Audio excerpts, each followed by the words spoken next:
पूर्वा आयु नुहुस, और नुहुस के वंश में ययाति के 2 विवाह हुए, जिनसे ययाति के शर्मिष्ठा व देवयानी, शर्मिष्ठा से द्रिहु, अनु और पुरु, और देवयानी के पुत्र यदु और दुर्वसु।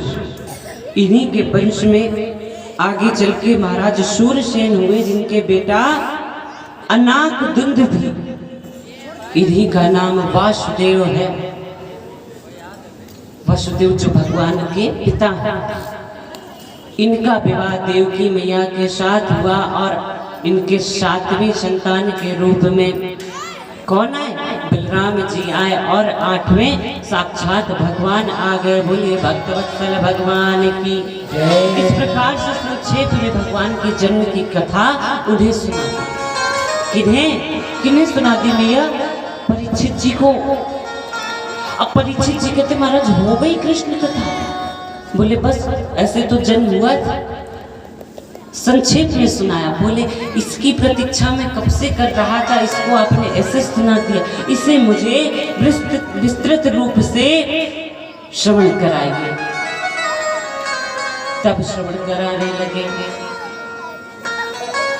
क्या श्रवण कराया? कि जब जब होए धर्म के हानि, बाढ़े असुर अधम अभिमानी। कंस ने अपने पिता उग्रसेन को कैद कर लिया और स्वयं राजा बन बैठा, अत्याचार करने लगा। जब अधर्म बढ़ा तो गौ का रूप धारण करके धरती मैया भगवान को पुकारने लगी, और तब आकाशवाणी की, वासुदेव ग्रहे साक्षात भगवान पुरुषः परः, जनिष्यते तत्प्रियार्थ संभवन्तु सुरस्त्रियः। देवताओं आप चिंतित ना हो, मैं शीघ्र ही इस संसार में, इस धरा धाम में आऊंगा और तुम सबके कष्टों को हर लूंगा।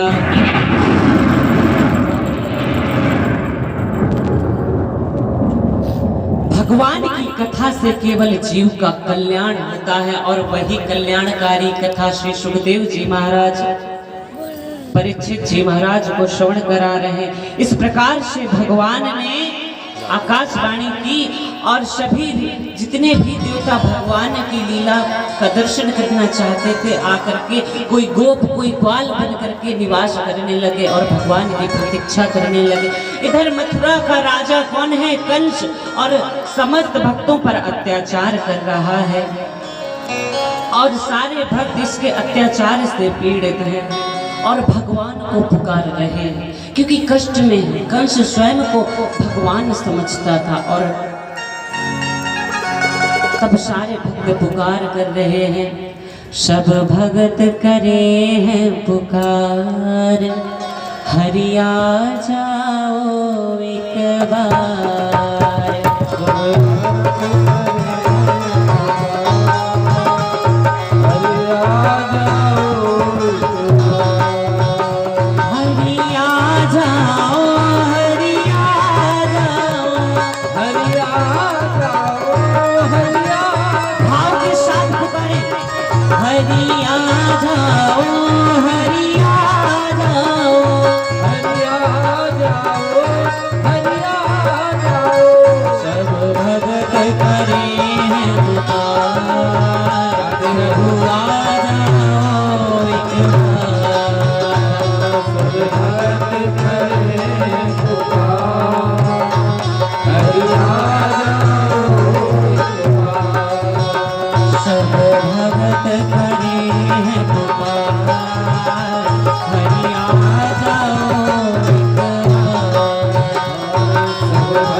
को, और भगवान ने जाना कि अब अधिक अत्याचार कर रहा है। एक समय की बात है, कंस ने सोचा अपनी छवि बनाने के लिए मथुरा में उसने क्या किया, अपनी चचेरी बहन देवकी का विवाह वसुदेव जी के साथ कराया और खुशी खुशी अपनी बहन देवकी को विदा करने जा रहा था। उस वक्त आकाश से आकाशवाणी होती है, रे मूर्ख कंस, जिस बहन को इतनी खुशी खुशी तू विदाई करने जा रहा है ना, उसी बहन के गर्भ से जो 8वीं संतान जन्म लेगी वह तेरा काल होगा, तेरा काल उतर आएगा, तेरी मृत्यु का कारण बनेगा। सावधान हो जा कंस।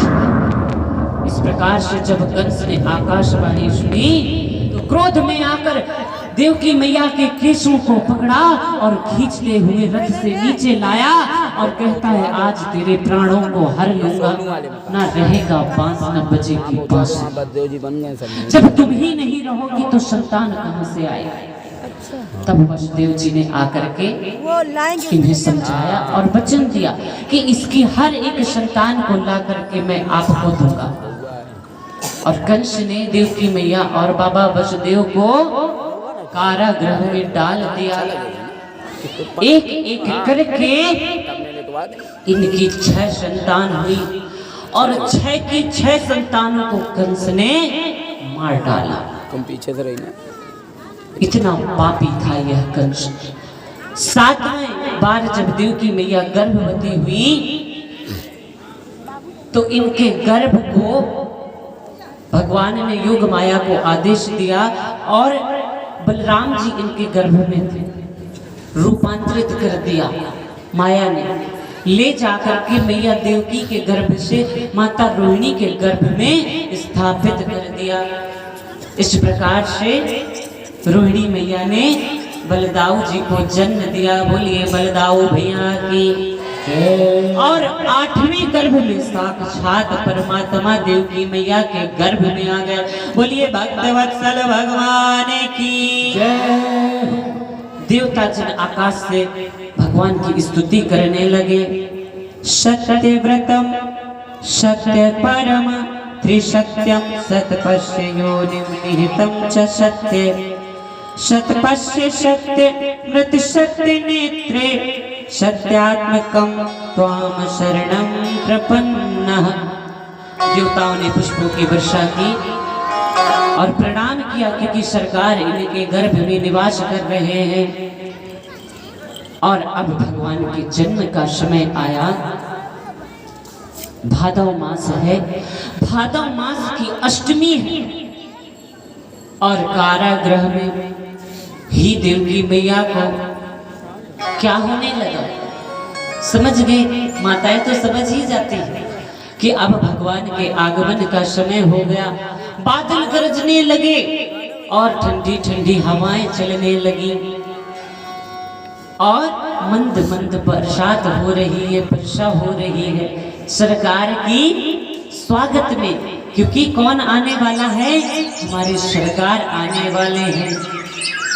और भादव की अष्टमी मध्य रात्रि माने रात्रि के 12 बजे जिसको कहते हैं, ऐसा हम और आप समझे। मध्य रात्रि भगवान चतुर्भुज रूप में उस कारागृह में ही प्रकट हो जाते हैं। बोलिए भक्तवत्सल भगवान की। देवकी मैया और वसुदेव जी इनकी स्तुति करने लगे,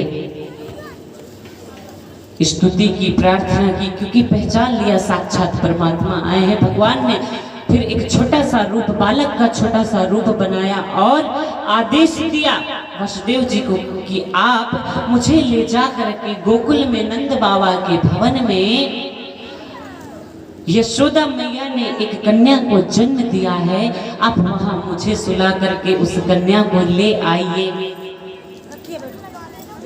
पर नंद बाबा तो बेड़ियों, वसुदेव जी तो बेड़ियों से जकड़े थे, लेकिन भगवान की माया ने उनकी बेड़ियों खोल दी, तोड़ दी और उन्हें मुक्त कर दिया।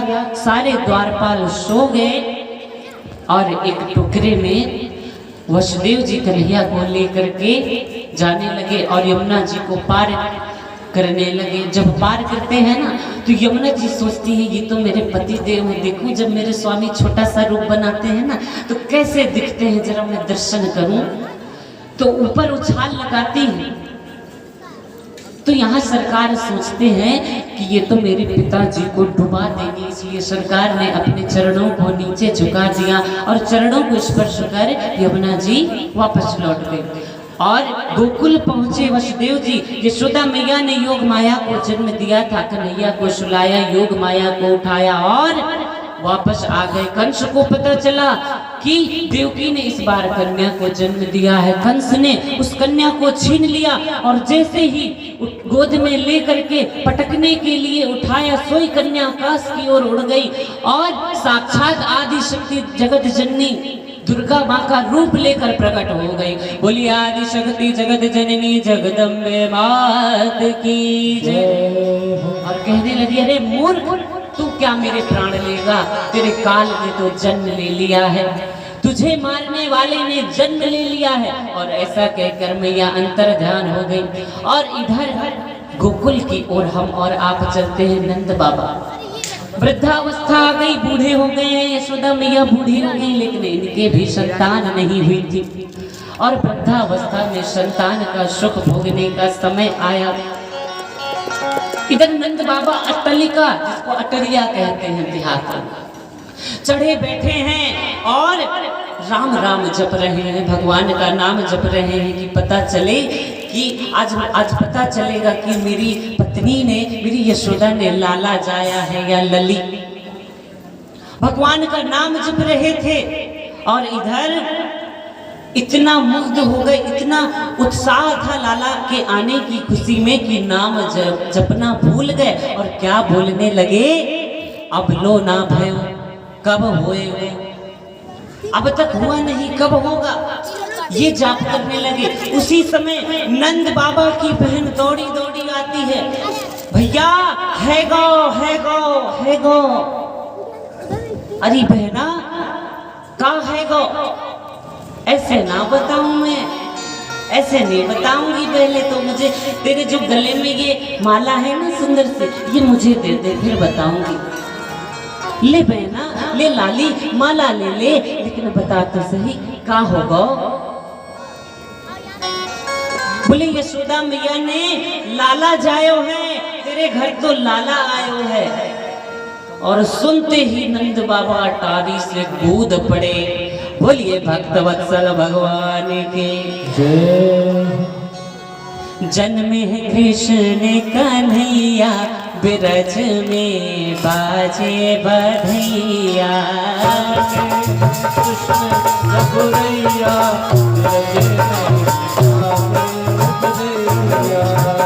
जन्म है कृष्ण कन्हैया, बिरज में बाजे बधैया।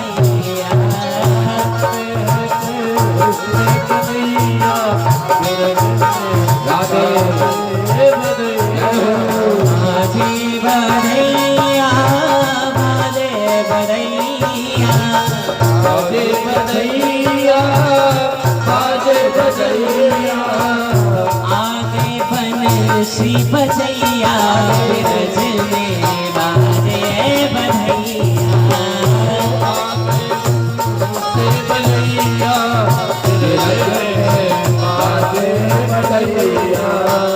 मैया लुटावे लड्डू पेड़ा, मैया लुटावे लड्डू पेड़ा।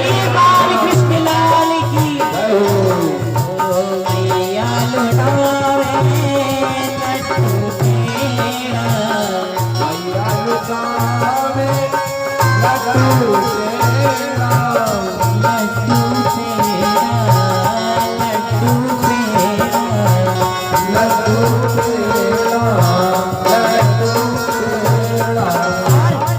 बाबा क्या कर रहे हैं?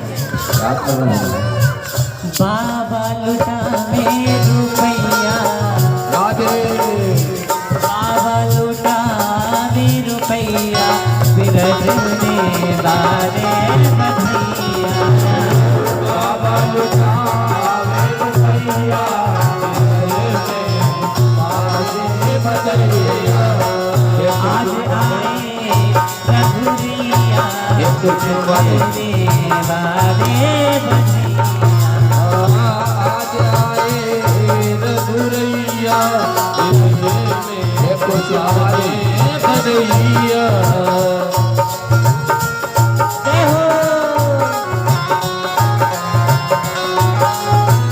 आज ये देखिए एकांश की तरफ से 51 रुपए भगवान श्री कृष्ण के जन्मोत्सव में प्रदान किया है। कन्हैया जी से लाख लाख आशीर्वाद की कामना। सजा भंडारी वरे जय हो।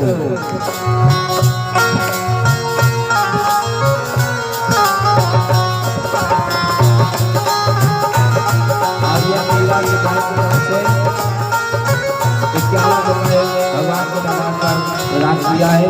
कन्हैया जी से लाख लाख आशीर्वाद की कामना।